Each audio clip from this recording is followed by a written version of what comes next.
Hey guys, I'm Jax, and this is my spoiler-free review for The Conjuring Last Rites, the 4th Conjuring film and the 10th and supposedly final film in the Conjuring franchise. So, is this a satisfying conclusion to the Warrens' story? Well, simply put, yes. This is more Conjuring Endgame and less Rise of the Conjuring. Even if I don't think all of it works, the emotional core of this franchise, the Warrens, ends in a way I can't help, despite my issues, feel satisfied. Never in a million years could have I guessed that running alongside the MCU would be a horror franchise that has over 12 years, made 10 films, and made over $2 billion based around a spooky doll and a spooky nun. Whilst I don't find the villainous ghouls, ghosts, and or demons as iconic or interesting as old school horror villains such as a Freddy or a Deadeye or The Thing, what I love about this franchise and what this film excels in is its heroes and power couple in Paddy the Daddy Wilson and Norma Bates with magic powers. These demon-fighting, kind, generous, beautiful souls performed wonderfully with buckets of heart and soul by Pat and Vera are the absolute best and one of the all-time couples in cinema. If you Google ultimate couple goals, it's just a photo of Paddy the Daddy Wilson and Vera Farmiga. This 4th and final Conjuring film focuses on the later years of the Warrens as they adjust to life retired. And then due to one last giant family of mostly teenage daughters doing a big old conjuring, and also their own daughter Judy, who is now an adult, they must come back out of retirement for one last case. Everything to do with the Warrens just living life and dealing with being old, but let's be real here, not that old. And all of the human drama and relationship stuff is all the best parts of the film. My favorite scene in this film is a table tennis sequence. No spooks, no scares, just table tennis. It's warm, comfy, nice stuff. If you're a fan of the guitar scene in Conjuring 2, you're gonna love what's going on in this film. It's surprisingly engaging and funny and compelling. Unfortunately, there is also a home brand Conjuring film that's also doing a big old derivative Conjuring film running adjacent to our lovely Warren story that not only feels like a copycat to the original 2 films, but also kind of feels irrelevant, particularly once the film's over. There's several plot threads and in some ways they all connect, but I kind of think not in a way that justifies how long is spent with some of these plots. This film is 139 minutes long, and it feels that long.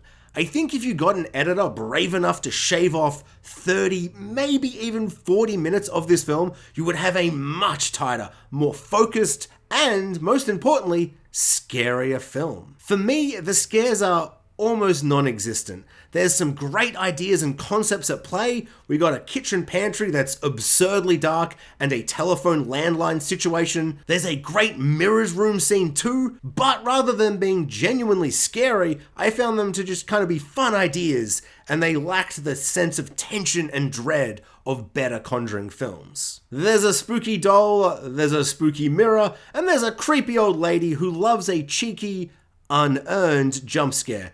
And it's all just very not scary.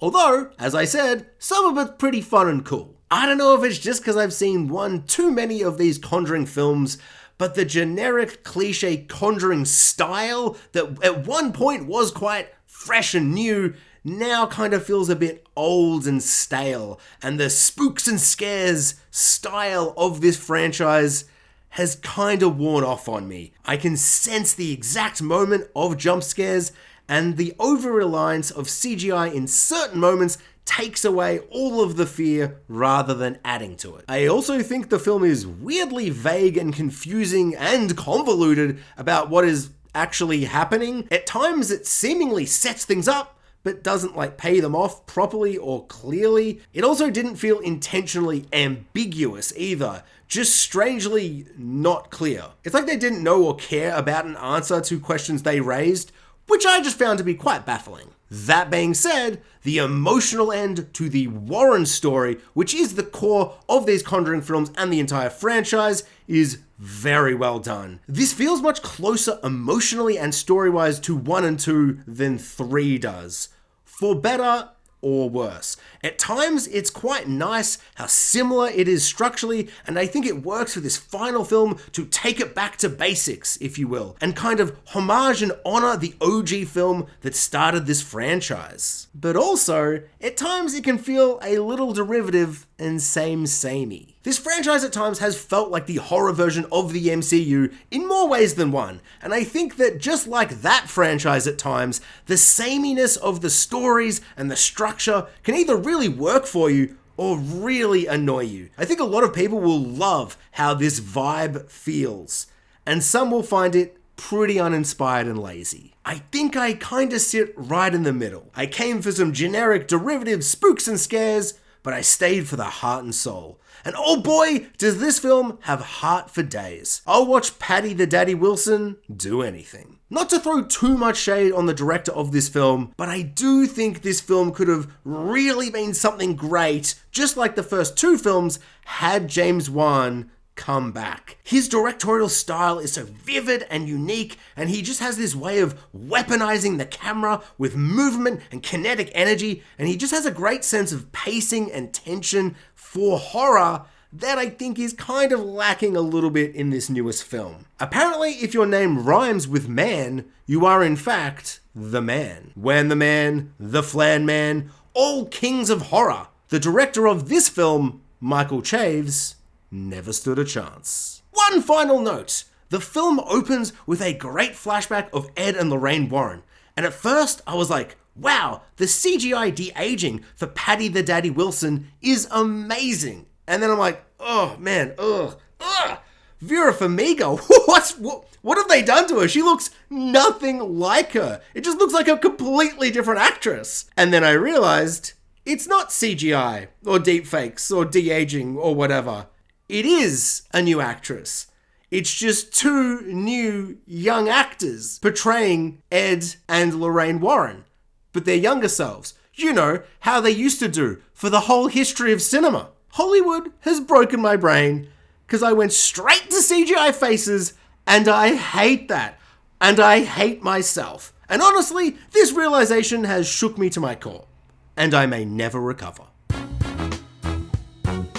Having only seen potentially 6 to 8 of the 10 Conjuring films, this would probably be my third favorite film after Conjuring 1 and 2.